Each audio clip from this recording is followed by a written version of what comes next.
स्वागत है सभी का। तो चलिए जी, सबसे पहले आप लोग जानते ही हैं सीटेट है क्या। सीटेट है क्या, मेरा नाम नहीं ले रहे, कोई बात नहीं बच्चे, नाम में कुछ नहीं रखा है ना। शेक्सपियर साहब ने भी कहा है what is there in name, नाम में कुछ नहीं बच्चे, है ना। काम ही ऐसा कर दो कि दुनिया आपका नाम ले, ठीक है। आ जाएंगे भाई फटाफट से। तो आप जानते हैं सीटेट, है ना, स्टैंड्स फॉर, आप अच्छे से जानते हैं क्योंकि आप लोग तैयारी कर ही रहे, बट स्टिल कोई बात नहीं, जो नहीं जानता मैं उसको बता दूं, सेंट्रल टीचर एलिजिबिलिटी टेस्ट, है ना। तो ये एलिजिबिलिटी जो है ना, ये एक इंपॉर्टेंट वर्ड भी है, ठीक है। और कई बार एग्जाम में पूछा गया है एलिजिबिलिटी का जो पार्ट ऑफ स्पीच है वो क्या है।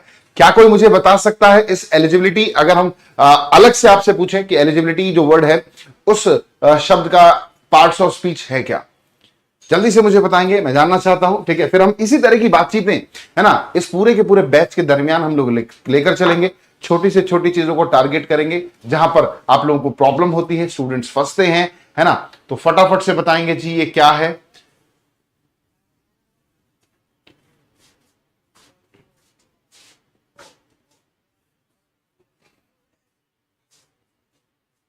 प्रणाम भाई, प्रणाम सभी को, प्रणाम मेरे बच्चे। हाँ हाँ दीपक, सही बात है, मुझे इंग्लिश नहीं आती है, स्टार्टिंग से बताना बेटा। ऐसा तो नहीं है, ऐसा तो यार झूठ बोलते हो आप लोग, है ना, कि सर मेरे को इंग्लिश नहीं आती, है ना, मैंने सर कभी इंग्लिश पढ़ी नहीं है। भाई साहब ऐसा कैसे हो सकता है, मुझे बताएं। क्या 12th तक आपने अंग्रेजी नहीं पढ़ी? ऐसा पॉसिबल ही नहीं है, ठीक है ना। इंग्लिश तो एक मैंडेटरी सब्जेक्ट है ना। जब से आप स्कूलिंग स्टार्ट करते हैं और जब तक आप स्कूल में रहते हैं, इंग्लिश मेरे बच्चे आपका रहता ही रहता है। हालांकि 10th के बाद आपके पास 3 स्ट्रीम आ जाती हैं, साइंस, कॉमर्स, आर्ट्स, ठीक है। साइंस में साइंस के सब्जेक्ट रहते हैं, कॉमर्स में कॉमर्स वाले रहते हैं, आर्ट्स में आर्ट्स वाले रहते हैं, बट इंग्लिश भाई साहब हर जगह बना रहता है, ठीक है। तो फ्रॉम द वेरी स्टार्टिंग ये अपने आप में काफी इंपॉर्टेंट सब्जेक्ट रहा है मेरे बच्चों, तो निश्चिंत रहें। तो भाई अगर मैं बात करूं एलिजिबिलिटी की, अगर बात करें इंडिपेंडेंटली, अगर मैं इसको लिखूंगा तो ये अपने आप में एक नाउन हुआ करता है, ठीक है ना। क्या हुआ करता है? नाउन, क्योंकि ITY जिस वर्ड के लास्ट में आता है उसका जो पार्ट्स ऑफ स्पीच है, ठीक है, वो हमेशा क्या हुआ करता है? नाउन, ठीक है। बट कभी कभी ये एडजेक्टिव का भी काम कर लेता है। कभी कभी बहुत सारे नाउन है ना जो सेंटेंस में आने के बाद किसका काम कर लेते हैं? एडजेक्टिव, ठीक है ना। तो इन पर बात आगे करेंगे, ठीक है। चलिए, तो CTET is a national recruitment process conducted by CBSE, है ना, for the appointment of skilled teacher at the primary level and upper primary level. Primary level up to 5th class और अपर प्राइमरी भी आप लोग जानते हैं 5th plus 6 to 8 basically, ठीक है। मैंने सही बताया, दैट्स गुड, बहुत अच्छी बात है, ठीक है। चलिए जी,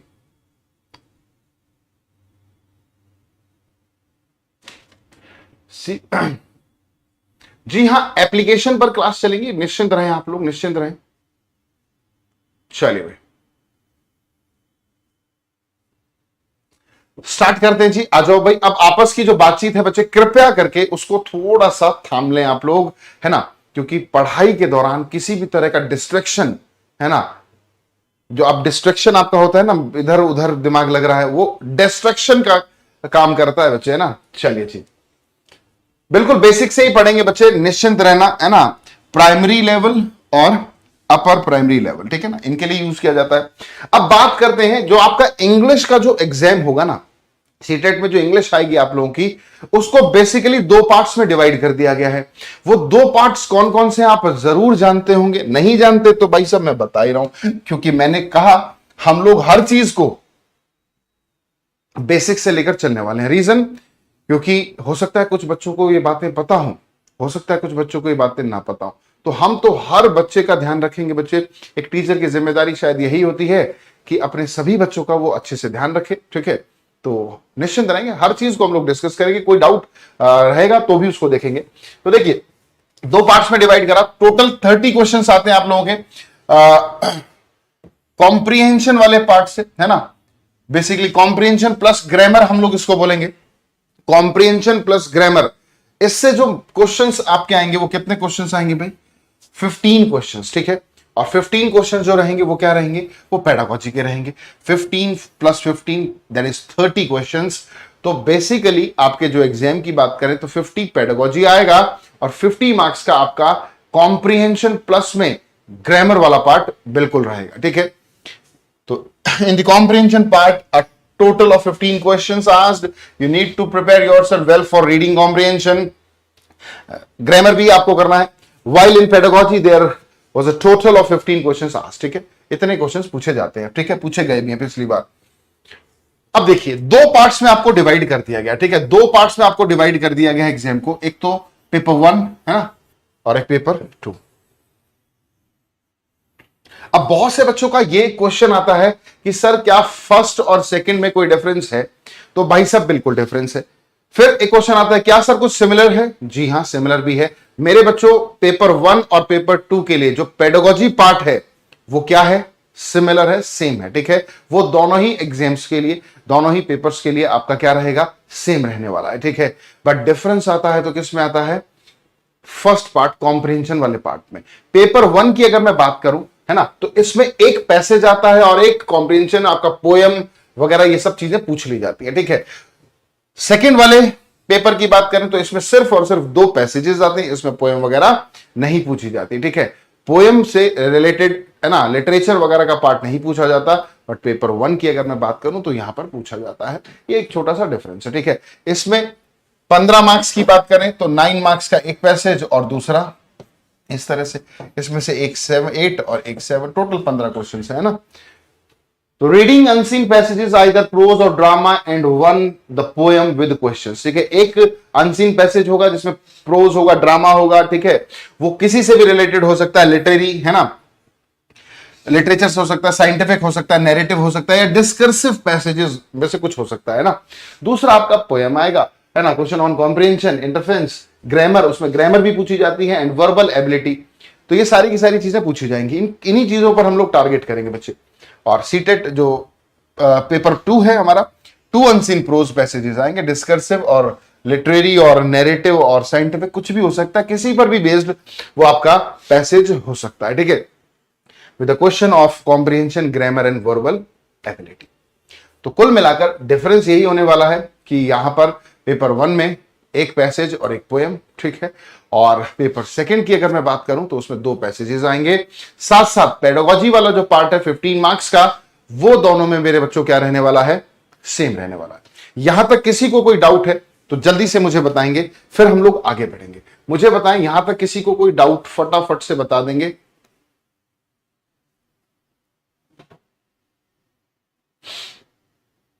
सर प्लीज जो सीटेट इसके पहले वाला बैच है, आप में अपने वाला क्लास चलवा दो।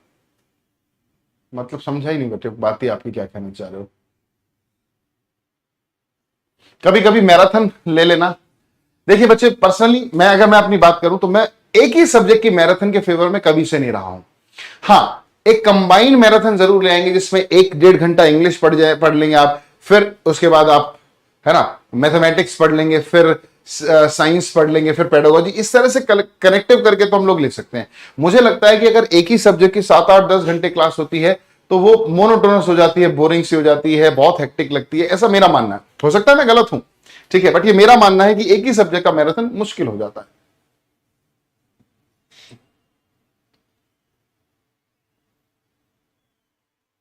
अंकिता मेरे बच्चे, एप्लीकेशन पर क्लास चलेगा बिल्कुल।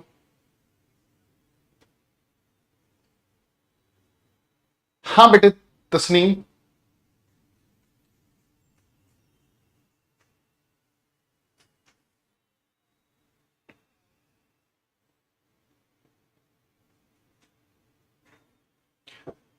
चले वीडियो बिल्कुल बच्चे शानदार चल रही है। यहां से जितना मैं देख पा रहा हूं, मुझे दिख रहा है बिल्कुल एकदम बढ़िया इमेज आ रही है। पहली बार मैं इतना खूबसूरत लग रहा हूं अपने आप को, ठीक है। तो यहां से किसी तरह से कोई स्ट्रीमिंग में कोई प्रॉब्लम नहीं है बच्चे, कोई भी प्रॉब्लम नहीं है। चलिए, समझ पाए तो चलिए जी स्टार्ट कर लेते हैं अपना। थोड़ी बहुत बातचीत हम लोग करेंगे।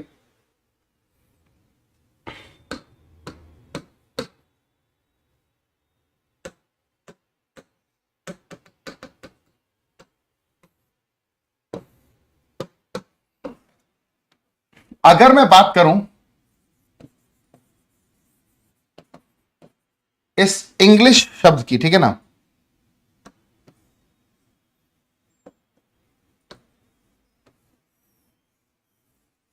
ठीक है। अगर मैं बात करूं इस इंग्लिश वर्ड की बच्चे, है ना, तो अब इंग्लिश शब्द से आप लोग क्या समझते हैं, जल्दी से मुझे बता देंगे फटाफट से। हाँ, इंग्लिश हमें बहुत हार्ड लगती है। चलो, तो भाई देखो, एक चीज और बताऊं, जो सब्जेक्ट आपको मुश्किल लगता है ना, जो सब्जेक्ट हमें मुश्किल लगता है, क्या करना है, मानकर चले 4 सब्जेक्ट हम मान लेते हैं, मैथ्स है, साइंस है, और जीएस है और इंग्लिश है, ठीक है। हमने कहा इसमें इंग्लिश सबसे मुश्किल लगता है, बाकी तो ठीक है, कोई दिक्कत नहीं है। तो भाई साहब ऐसे सिचुएशन में क्या करना है, आपको इन तीनों को जितना समय दे रहे हैं उतना अकेला भाई साहब इसको देना है, ठीक है ना। इसको क्या कर देना है, आप लोगों को सेपरेट कर देना है, सेपरेट कर देना है। बेसिकली क्या करेंगे, जितना समय आप इसको दे रहे हो उतना समय मेरे बच्चे आप किसको दोगे, उतना समय आप किसको दोगे, अकेले इंग्लिश को दोगे, क्योंकि जिसमें कमजोर है ना उसी में मेहनत करनी है। सिंपल सी बात यही है, और कुछ कोई शॉर्टकट नहीं है बच्चे। जी हाँ, आंसर्स आने लगे हैं बच्चे। पैराग्राफ बहुत बड़ा आता है भाई साहब, बिल्कुल नहीं प्रज्ञा पांडे, 12th में तो इससे भी बड़े बड़े हफ्ते थे, ये तो फिर भी छोटा आता है, निश्चिंत रहें। तो इंग्लिश की बात करें, इंग्लिश वर्ड की अगर मैं बात करूं तो देखिए, इंग्लिश शब्द के मीनिंग की बात करते हैं। जैसा कि आप लोग बिल्कुल बता ही रहे हैं मैसेजेस में, ये अपने आप में क्या है बच्चे, एक लैंग्वेज है, भाषा है, ठीक है। बचपन से पढ़ते हैं इंग्लिश एक लैंग्वेज है। साथ साथ मैं इसको लैंग्वेज के अलावा भी बोल देता हूं कि ये अपने आप में क्या काम करता है बच्चों, ये क्या काम करता है, एक सब्जेक्ट के तौर पर भी हम लोग इसको पढ़ते हैं, ठीक है। तो लैंग्वेज और सब्जेक्ट में एक छोटा सा डिफरेंस है। लैंग्वेज को हिंदी में आप लोग क्या बोलते हैं, भाषा। सब्जेक्ट को हिंदी में क्या बोलते हैं, विषय। अब भाषा और विषय में एक छोटा सा डिफरेंस है, जल्दी से कमेंट कर देंगे, ठीक है। भाषा वो होती है बच्चे जो हम अपने व्यूज, अपने आइडियाज, अपने थॉट्स को एक्सचेंज करने के लिए यूज करते हैं, चाहे वो हिंदी हो, इंग्लिश हो, संस्कृत हो, जापानीज हो, चाइनीज हो, फ्रेंच हो, जर्मन हो, वॉट एवर। हम लोग अपनी किसी एक लैंग्वेज का सहारा लेते हैं अपनी बात को दूसरे तक पहुंचाने के लिए, चाहे वो लिखकर हो या फिर बोलकर हो। तो language is a mode of communication, ठीक है ना, by which we can exchange our thoughts, ideas, views, है ना। तो ये हुआ लैंग्वेज। सब्जेक्ट की बात करें तो जब हम अपनी बात को दूसरे तक पहुंचा रहे हैं तो वो बिल्कुल ग्रामेटिकली, उसका व्याकरण वगैरह सब कुछ सही हो, उस हिसाब से पहुंच जाए, तब हम उसको क्या बोल देंगे कि वो सब्जेक्ट है। सब्जेक्ट का मतलब हम उसके रूल्स, उसके रेगुलेशंस, उसके कंसेप्ट्स को समझते हैं। जैसे मैंने कहा मैं स्कूल जाती हूं, एक लड़की ने बोला, ठीक है, एक लड़का बोल रहा है मैं स्कूल जाता हूं, बात समझ पा रहे हैं। तो ये जाता हूं, जाती हूं, ये हिंदी ने सिखाया ना आपको। अब मैंने कहा मैं स्कूल जा रहा हूं तो आई गोज टू स्कूल नहीं हो सकता। भाषा आपसे कहती है कि आपका मीनिंग तो डिलीवर हो गया, बट सब्जेक्ट आपसे कहता है कि भाई ये सही नहीं है, आई गोज टू स्कूल नहीं, आई गो टू स्कूल, ठीक है, बात समझ पा रहे हैं। और ही गो टू स्कूल नहीं, ही गोज टू स्कूल। तो ये हमें कहां से समझ में आएगा मेरे बच्चे, जब हम इसको अच्छे से पढ़ेंगे, समझेंगे, ठीक है। तो वही चीज है लैंग्वेज और सब्जेक्ट, ठीक है। ये दो अलग अलग मीनिंग हो गए किसके, इंग्लिश के, ठीक है। तो इंग्लिश भाषा भी है, विषय भी। आमतौर पर, मोटे तौर पर हम इसको भाषा ही बोलते हैं, ठीक है जी। इजी है बिल्कुल, बहुत ध्यान से समझेंगे, बहुत ध्यान से समझना बच्चे। मैंने आपके सामने एक स्टेटमेंट लिखने की कोशिश की, कोशिश क्या लिखी दे रहा हूं। मैंने कहा I am your English teacher. क्या कहा जी, I am your English teacher, मैं आपका अंग्रेजी का टीचर हूं, ऐसा मैंने कहा।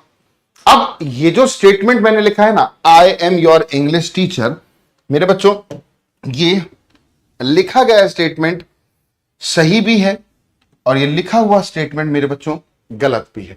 दोनों तरह से मेरे बच्चे ये स्टेटमेंट यहां पर रिप्रेजेंट हुआ। आई एम योर इंग्लिश टीचर, ये सेंटेंस सही भी है और ये सेंटेंस रॉन्ग भी है। तो कब ये सेंटेंस सही होगा, कब ये रॉन्ग होगा, आइए थोड़ा सा जानने की कोशिश करते हैं फटाफट से। अब ये जो सेंटेंस है ना, ये सही किस बिहाफ पर है, इस सेंटेंस का जो एक्चुअल मीनिंग आ रहा है ना, वो क्या आ रहा है, मैं आपका अंग्रेज टीचर हूं, मैं आपका अंग्रेज टीचर हूं, मैं आपका अंग्रेज टीचर हूं। क्यों, ध्यान से देखना, क्योंकि यहां पर क्या लिखा गया है, इंग्लिश टीचर। क्या लिखा है मेरे बच्चे, इंग्लिश टीचर। बहुत ध्यान से समझना। जैसे मैंने कहा इंडिया, तो इंडिया से ही दूसरा शब्द क्या बना बच्चे, इंडियन। भाई साथ साथ बोलते रहो, मजा आता रहेगा। इंडिया से क्या बना, इंडियन। तो इंडिया का मतलब भारत और इंडियन का मतलब भारतीय, जो भारत से बिलोंग करता हो। ऐसे ही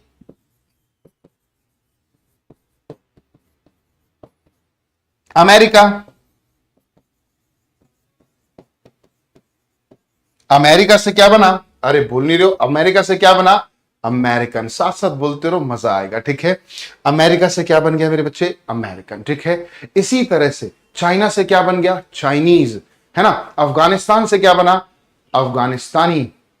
नेपाल से क्या बना, नेपाली, ठीक है। भाई जैसे बिहार से बिहारी बन जाता है, हरियाणा से हरियाणवी बन जाता है। समझ रहे हैं ना, समझ पा रहे हैं। ऐसे ही अगर मैं बात करूं, जर्मनी से क्या बन गया, जर्मन बन गया मेरे बच्चे। फ्रांस से क्या बन गया, फ्रेंच बन गया बच्चे। आयरलैंड से क्या बन गया, आयरिश बन गया। डेनमार्क से क्या बन गया, डेनिश बन गया। पोलैंड से क्या बन गया, पॉलिश बन गया। सेम उसी तरह से, सेम उसी तरह से इंग्लैंड, जैसे कि अगर मैं बात करूं पोलैंड, पोलैंड से क्या बना, पॉलिश। स्विट्जरलैंड से क्या बना, स्विस। डेनमार्क से क्या बना, डेनिश। सेम उसी तरह से इंग्लिश से क्या बन गया, सॉरी, इंग्लैंड से क्या बन गया मेरे बच्चे, इंग्लिश। तो इंग्लिश वर्ड का एक दूसरा मीनिंग हमारे सामने तैयार हुआ, क्या, सिटीजन। नागरिक को भी बोलते हैं, नागरिक को भी बोलते हैं। जिस तरह से हमने कहा इंडिया से इंडियन बन गया, सेम उसी तरह से इंग्लैंड से क्या बन गया, इंग्लिश। तो अब इंग्लिश वर्ड के दो मीनिंग आपके सामने आए। पहला अंग्रेजी, जिसको आप लोग पढ़ते हैं, बोलते हैं, ठीक है। दूसरा मीनिंग आया अंग्रेज।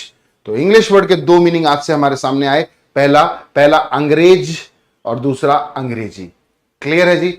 चलो, तो ये तो समझ में आया। इंग्लैंड का जो निवासी होगा उसको हम लोग क्या बोलेंगे, इंग्लिश बोल देंगे। तो दूसरा मीनिंग आ गया। तो अब अगर मैं इस स्टेटमेंट की बात करूं, तो ये स्टेटमेंट क्या कह रहा है आपसे, आई एम योर इंग्लिश टीचर। भाई मैं आपका अंग्रेज टीचर हूं। मैं खुद अंग्रेज हूं और टीचर भी हूं। मैं खुद अंग्रेज हूं और टीचर भी हूं। आई होप मेरी बात क्लियर हो रही होगी।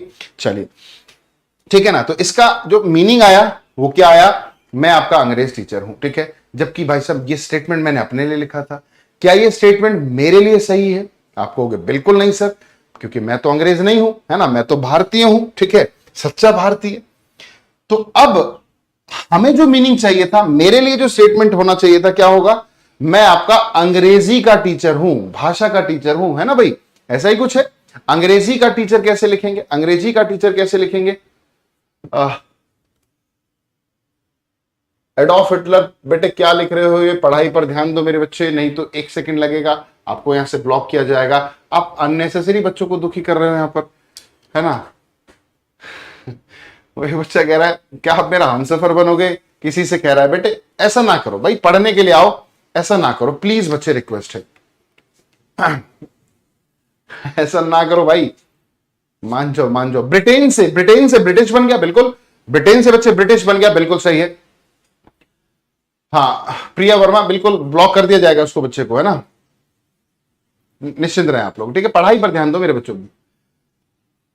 अब देखो, मानकर चलते हैं, जैसे कि एक स्टेटमेंट मैंने कहा, जैसे कहा इंग्लिश का टीचर, ठीक है ना, राहुल हाउस। मुझे बताओ क्या राहुल का घर मैं इस तरह से दिखा सकता हूं? आप कहोगे सर मीनिंग तो समझ में आ गया, बट ऐसे लिख नहीं सकते, ये तो गलत है भी। राहुल हाउस ऐसे नहीं लिख सकते। आप कहोगे सर दो तरीके हैं। मैंने कहा बताओ क्या? आपने कहा ठीक है सर, ये लो। एक तरीका तो बच्चे क्या है, अरे बोल दो भाई, एक तरीका तो क्या है, राहुल्स हाउस। पहला तरीका तो क्या समझ में आया, राहुल्स हाउस। दूसरा क्या तरीका है, आप ऐसे भी लिख सकते हो, हाउस ऑफ राहुल। भैया तो राहुल्स हाउस लिखोगे या फिर हाउस ऑफ राहुल लिखोगे? राहुल्स हाउस लिखेंगे या फिर हाउस ऑफ राहुल लिखेंगे, दो ही केसेस है मेरे बच्चों, दो ही केसेस बने, ठीक है।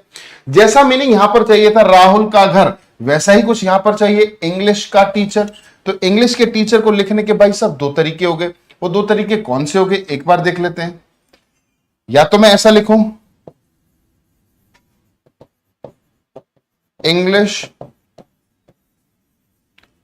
टीचर या फिर टीचर ऑफ इंग्लिश। या तो मैं इंग्लिश टीचर लिख दूं अपॉस्ट्रोफी एस लगाकर, या फिर टीचर ऑफ इंग्लिश लिख दें। ये दो एक्सप्रेशंस हुए। अब इन दोनों एक्सप्रेशंस में बच्चे ऊपर वाला तो रॉन्ग हो गया, ऊपर वाला एक्सप्रेशन मेरे बच्चों रॉन्ग हो गया। अब ये क्यों रॉन्ग हो गया मेरे भाई? रॉन्ग इसलिए हो गया क्योंकि याद रखना, फिलहाल ये जो अपॉस्ट्रोफी एस है ना, अपॉस्ट्रोफी एस लिविंग के साथ यूज किया जाता है आमतौर पर, ठीक है। नॉन लिविंग्स के साथ यूज नहीं कर सकते, ठीक है।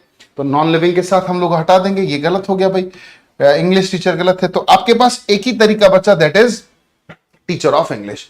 तो मेरे बच्चे, अगर आपको, बहुत ध्यान से समझना, अगर आपको किसी सब्जेक्ट के टीचर को दिखाना है, किसी सब्जेक्ट के टीचर को दिखाना है, तो एक ही एक्सप्रेशन है, एक ही एक्सप्रेशन है, टीचर ऑफ, फिर उस सब्जेक्ट का नाम, teacher of mathematics, teacher of biology, teacher of economics, teacher of psychology, teacher of economics, teacher of history, teacher of geography, teacher of polity, what ever, है ना। किसी भी सब्जेक्ट के टीचर को अगर दिखाना है तो एक ही तरीका है, टीचर ऑफ और फिर उस सब्जेक्ट का नाम।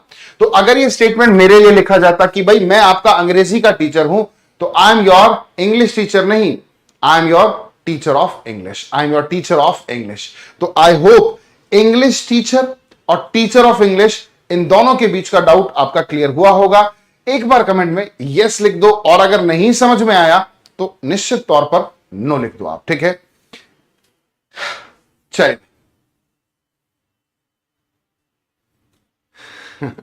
वो जो बच्चे आपस में लगे पड़े मानते ही नहीं यार, क्या कर सकते हैं यार।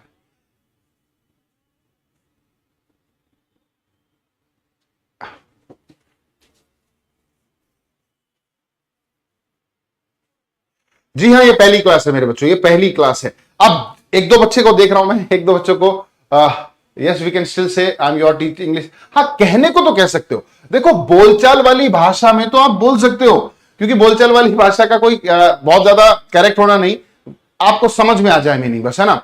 मीनिंग समझ में आ जाए, यही सफिशिएंट होता है। बट अगर मैं बात करूं when it comes to writing, ठीक है ना, जब बात लिखने की आ जाती है, इट शुड बी करेक्ट। वो करेक्ट होना चाहिए, वो करेक्ट होना चाहिए मेरे बच्चे, वो करेक्ट होना चाहिए। तो इंग्लिश टीचर सही है, क्या मतलब है? अंग्रेज टीचर। और टीचर ऑफ इंग्लिश, ये भी सही है, इसका मतलब है अंग्रेजी का टीचर। कतई सिंपल, आसानी से समझ में आ गया। चलो जी, देखो, जैसे मैंने कहा, देखो मैं थोड़ा सा और एक्सप्लेन कर दूं एक बार, शायद फिर अच्छे से समझ में आ जाएगा, ठीक है। जैसे मैंने कहा,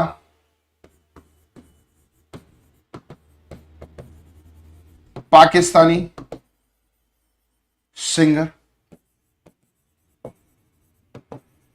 American writer, Indian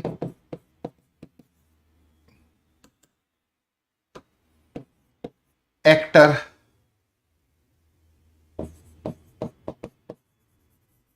Sri Lankan player,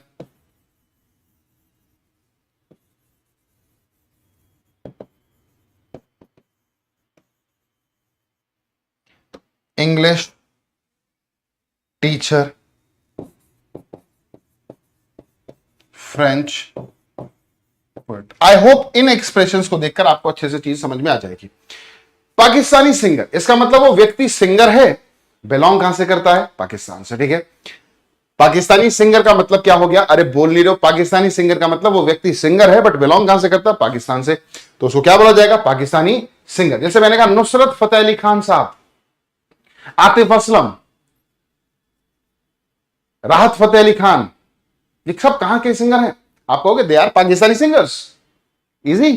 अगले पर आओ। अमेरिकन राइटर, कोई व्यक्ति लिखने वाला है, ठीक है, तो उसको हम लोग क्या बोलेंगे? He is an American writer. वो एक अमेरिकन राइटर है, वो राइटर है, बट वो बिलोंग कहां से करता है? अमेरिका से करता है। इंडियन एक्टर, अगर मैं बात करूं सनी देओल की, ठीक है, 2.5 किलो का हाथ है ना, जब किसी पर पड़ता है तो उठता नहीं, उठ जाता है, कातिया। इन 6 एक्सप्रेशंस को एक साथ लिखने की कसम क्या खाई, आप लोग समझने लगे। चलो, तो एक्टर, इंडियन एक्टर की बात करें, इंडियन एक्टर तो वो क्या है? एक्टर है, बट कहां से बिलोंग करते हैं? भारतीय है, ठीक है ना। भारतीय एक्टर हैं, Sri Lankan player, Sri Lankan player, player है, खिलाड़ी है, बट कहां का? जैसे मैं कहूं सनत जयसूर्या, मुथैया मुरलीधरन, है ना, कुमारा संगकारा, अरविंद डिसिल्वा, और एक और था ना मलिंगा भाई साहब, है ना, उसको कैसे भूल सकते हैं? ये सब क्या है? प्लेयर है, बट कहां से बिलोंग करते हैं? श्रीलंका। तो इसीलिए क्या बोला? Sri Lankan player, Sri Lankan player. ठीक है, अगले पर आओ। टीचर है, कहां से बिलोंग करता है? इंग्लैंड से। क्लियर हो गया? इंग्लिश टीचर का मीनिंग क्या हुआ, समझ में आ गया। पोएट कहां से? पोएट कहां का है?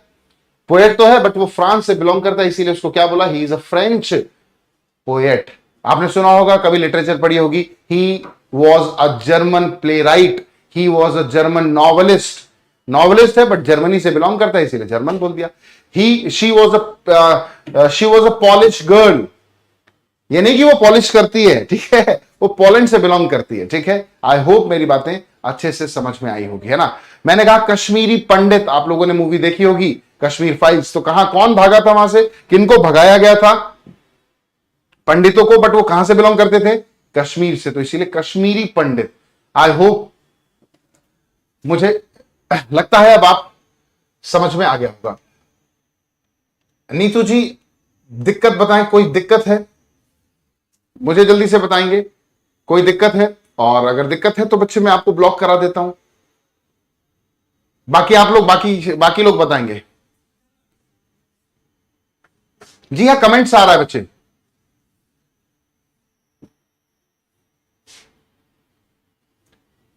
नीतू जी को ठिकाने लगा दिया जाए बिल्कुल, है ना। Unnecessary messages, unnecessary messages.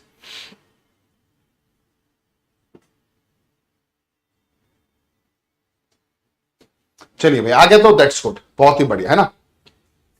तो अब आपके एग्जाम में बच्चे इसी तरह की चीजें पूछी जाएंगी। देखो, सबसे इंपॉर्टेंट तो हमें अपना किस पर टारगेट रखना होगा? पैसेज।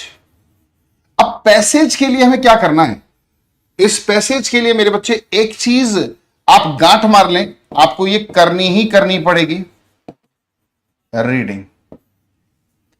रीडिंग आपको हर हाल में करनी ही होगी, ये गांठ मार लें बच्चे, इसके बिना काम नहीं चलने वाला। ठीक है, इसके बिना काम नहीं चलेगा मेरे बच्चों, ये आप अच्छे से समझ लें।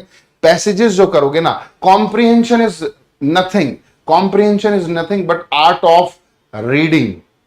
रीड करने के बाद art of understanding and art of writing. तो कॉम्प्रिहेंशन की अगर मैं बात करूं, तो कॉम्प्रिहेंशन का मतलब क्या होता है? Art of reading, understanding and writing. ठीक है, तो इसके लिए ये रीडिंग करना बहुत ज्यादा जरूरी है। The more you read the more you understand, the more you read the more you understand. ठीक है, जितना आप चीजों को पढ़ोगे, पढ़ने की आदत बनाओगे, उतना चीजें मेरे बच्चों अच्छे से आपको समझ में आती चली जाएंगे। ठीक है, अच्छे से समझ में आती चली जाएंगे। एक बच्चा कह रहा है कि सर ब्लॉक किसी को मत करो। चलो ठीक है, छोड़ देते हैं। पहली गलती, पहला मर्डर माफ है भाई साहब, और बताओ। ठीक है, टेंशन ना लो। पहली गलती, दूसरी गलती, 2 गलतियां माफ करी जाएंगी हर स्टूडेंट की, कोई दिक्कत नहीं। उस नीतू को माफ कर देते हैं, टेंशन ना लो। बट क्लास में बच्चे अगर आप आए तो कोशिश करें पढ़ने की मंशा के साथ आए। ठीक है, अगर आप पढ़ने की मंशा के साथ आओगे, बेहद मजा आएगा। ठीक है, बहुत आनंद आएगा आप लोगों को पढ़ने में। बट अगर आप डिस्टर्ब करने की मंशा से आओगे कि बाकी बच्चों को डिस्टर्ब करें या फिर टीचर को ही डिस्टर्ब करें अननेसेसरी मैसेज करके, है ना, अननेसेसरी मैसेज करके, तो फिर पढ़ने में मजा नहीं आता, फिर पढ़ने में मजा नहीं आता मेरे बच्चों। बस मेरी एक रिक्वेस्ट यही है, जो मैं आपको बताऊं ना, जो मैं आपको समझाने की कोशिश करूं, उसको समझो। एक बार में समझ में ना आए, 2 बार समझाऊंगा, मेरी जिम्मेदारी है। 2 बार में ना समझ में आए, आप दोबारा पूछो, तीसरी बार भी बताऊंगा उसी खुशी के साथ। तीसरी बार ना समझ में आए तो चौथी बार भी मैं उतनी ही खुशी, उतनी ही एनर्जी, उतनी ही जील के साथ आपको वो आंसर दूंगा। बट अगर चौथी बार समझ में ना आए तो मान लेना फिर समझ में नहीं आएगा। ठीक है, तो फिर उसको स्किप करके आगे चलेंगे, फिर कभी और देख लेंगे। ठीक है, क्योंकि मेरा मानना है 2-3 बार के बाद अगर चीजें नहीं आई तो फिर वो थोड़ा गैप देने के बाद आ जाती हैं। और this is my WhatsApp number. देखो,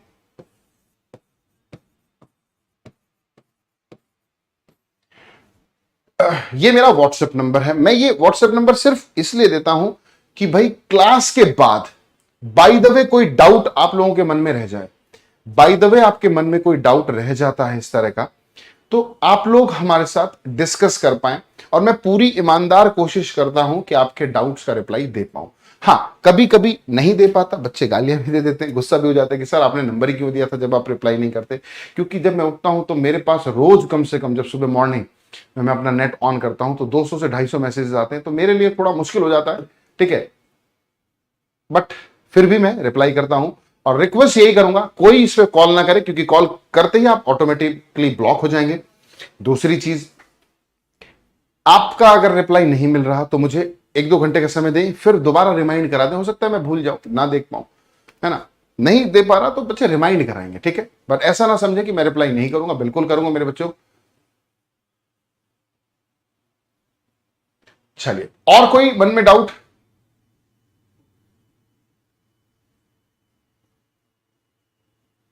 बिल्कुल बच्चे, ये जो क्लासेस है बिल्कुल करियरवेल एप्लीकेशन पर लाइव रहेंगी आप लोगों की, है ना, करियरवेल एप्लीकेशन पर बच्चे ये क्लासेस आपकी लाइव रहेंगी, निश्चिंत रहें आप लोग। रेगुलर क्लासेस होंगी, किसी भी तरह का, है ना, किसी भी तरह का कोई दिक्कत परेशानी नहीं आएगी। मैं अरुण गौतम आपसे ये वादा करता हूं, ठीक है, मैं अरुण गौतम ये आपसे वादा करता हूं, निश्चिंत रहेंगे अपने पार्ट पर। और बेसिकली अपने क्या, यहां पर एक से एक महारथी टीचर है बच्चे, है ना, मैं तो अपने आप को सबसे पीछे ही रखता हूं, बहुत बेहतर टीचर है ना, बहुत बेहतर टीचर हैं, ठीक है। आप चाहे मैथमेटिक्स की बात करें, सीडीपी की बात करें, है ना, जीएस की बात करें, सभी में अपने आप में टॉप क्लास के टीचर, है ना, जिनको काफी सालों का एक्सपीरियंस है, कई बुक्स वो लिख चुके हैं, ठीक है। तो वो टीचर नहीं पढ़ाएंगे आपको कि जो बुक से पढ़कर पढ़ाते हैं, ठीक है, ऐसे ऐसे टीचर्स आपको पढ़ाएंगे जो बुक लिखने के बाद भी आपको पढ़ा रहे हैं बच्चे।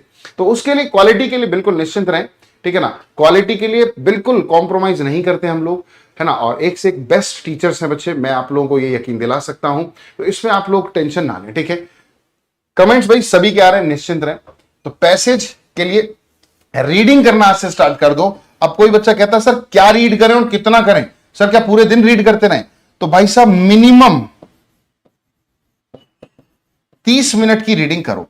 अब देखो, इस 30 मिनट की रीडिंग में आप अपना जीएस वाला कोई मैगजीन ले लो इंग्लिश में, वो पढ़ो, क्योंकि हमें तो पढ़ने से मतलब, चाहे हमें इंग्लिश न्यूज़पेपर पढ़ना पड़े, चाहे कुछ भी पढ़ना पड़े, है ना। तो कोशिश यही करेंगे शुरुआत में, जिस चीज में आप लोगों का ज्यादा इंटरेस्ट है, जिस चीज में आप लोगों का इंटरेस्ट है, बात बाय द वे आप लोगों का इंटरेस्ट फैशन में है, तो फैशन वाली कोई मैगजीन ले आओ, है ना, और उसको रीड करना स्टार्ट करो। इंटरेस्ट वाली मैगजीन इसलिए कह रहा हूं बच्चे, क्योंकि जिस चीज में हमारा इंटरेस्ट है, पढ़ने में मजा आता है। पता लगे आपका इंटरेस्ट बिल्कुल भी नहीं है, आप एक ऐसी मैगजीन ले आए, मानकर चले बिजनेस मैगजीन ले आए, बिजनेस में भाई साहब जीरो इंटरेस्ट है हमारा, तो डेवलप ही नहीं हो पाएगा इंटरेस्ट, है ना, मन ही नहीं करेगा पढ़ने का। आपका बॉलीवुड में इंटरेस्ट है तो बॉलीवुड की कोई मैगजीन ले आओ, अच्छा लगेगा पढ़ने में। रणवीर सिंह क्या खाता है, क्या पहनता तो खैर है ही नहीं आजकल, ठीक है, तो क्या क्या करता है, क्या उनकी हॉबीज हैं, है ना, और ऐसे ही दीपिका पादुकोण क्या पसंद है, इनकी लव स्टोरी कैसी चल रही है, रणवीर कपूर क्या कर रहे हैं भाई साहब, तो मजा आएगा क्योंकि आपका इंटरेस्ट है बॉलीवुड में, ठीक है। स्पोर्ट्स में इंटरेस्ट है तो स्पोर्ट्स की मैगजीन ले आओ। कुल मिलाकर कहने का मतलब है, पॉलिटिक्स में तो पॉलिटिक्स में ले आओ, जिस चीज में इंटरेस्ट है उसी की मैगजीन को पढ़ो, आपका इंटरेस्ट डेवलप होने लगेगा, और जैसे जैसे इंटरेस्ट डेवलप हो गया तो फिर रिप्लेस करते रहो किसी भी चीज से, ठीक है। आई होप मेरी बातें समझ पा रहे होंगे। रीडिंग करना बहुत जरूरी है। साथ साथ ऐसा मैं बहुत सारे बच्चों को देखता हूं, सुनता हूं, उनको लगता है कि सीटेट में सर ग्रामर का तो कोई रोल नहीं है, तो ये बहुत बड़ी भूल है, बहुत बड़ी भूल है मेरे बच्चों। क्लियरली क्वेश्चंस पूछे जाते हैं, क्लियरली क्वेश्चंस पूछे जाते हैं, जो आपका पैसेज होता है ना, उसमें जो क्वेश्चंस पूछे जाते हैं वो ग्रामर बेस्ड होते हैं, आपकी वर्बल एबिलिटी पर डिपेंड होते हैं, है ना। किसी वर्ड का पार्ट्स ऑफ स्पीच पूछ लिया जाता है, क्लॉज आप लोगों से पूछ लिए जाते हैं, तो ग्रामर भी आपको अच्छे से आनी चाहिए। तो ग्रामर प्लस में रीडिंग, ये दोनों चीजें हम लोग इस बैच में अच्छे से डिटेल में करने वाले हैं, निश्चिंत रहेंगे, ठीक है। एक चीज और है, क्योंकि आपकी पोएम भी आएगी, जब पोएम वाला पैसेज आता है तो उसमें कई क्वेश्चंस इसके मिलते हैं, फिगर ऑफ स्पीच, तो हम लोग ये भी अच्छे से डिटेल में करेंगे, पार्ट्स ऑफ स्पीच भी करेंगे।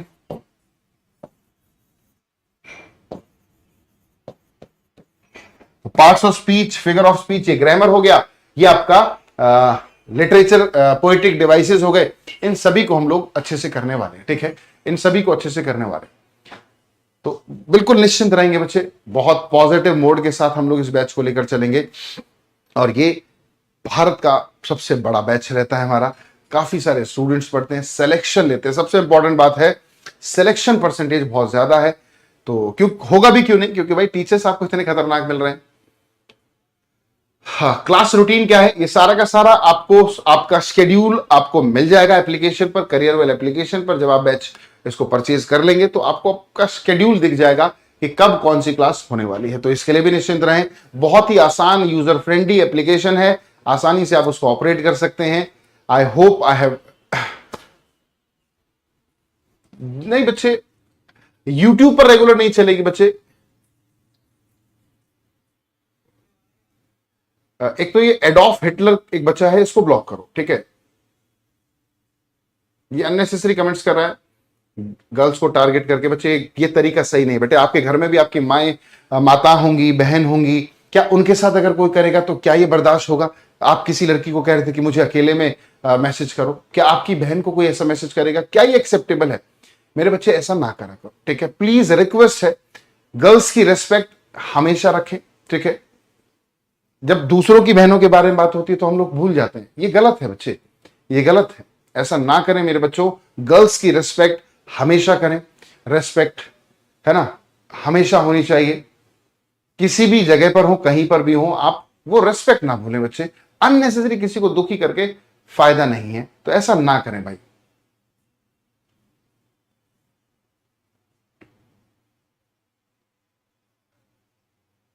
ओके सॉरी सर बेटे, एडॉफ इतना तो आपको भी होना चाहिए ना सेंस, यार ये चीजें एक्सेप्टेबल नहीं है। रोशनी, हम सर आपको बहुत मैसेज किए बट कोई बात नहीं। चलिए दोस्तों, तो आज के लिए फिर इतना ही करते हैं, फिर रेगुलर क्लासेस आप लोगों की रहेंगी, हम सारी चीजों को डिस्कस करेंगे। बिल्कुल निश्चिंत रहना, बिल्कुल निश्चिंत रहना मेरे बच्चों, ठीक है। अच्छे से सारी चीजों को डिस्कस करेंगे। कोई कंफ्यूजन रह जाती है, कोई डाउट रह जाता है तो आप लोग मुझे इस व्हाट्सएप पर भी व्हाट्सएप मैसेज कर सकते हैं, ठीक है। तो चलिए आज के लिए फिर इतना ही करते हैं, मुलाकात होती है मेरे बच्चों नेक्स्ट क्लास में, ठीक है ना। तब तक के लिए बच्चे goodbye, take care and love you all.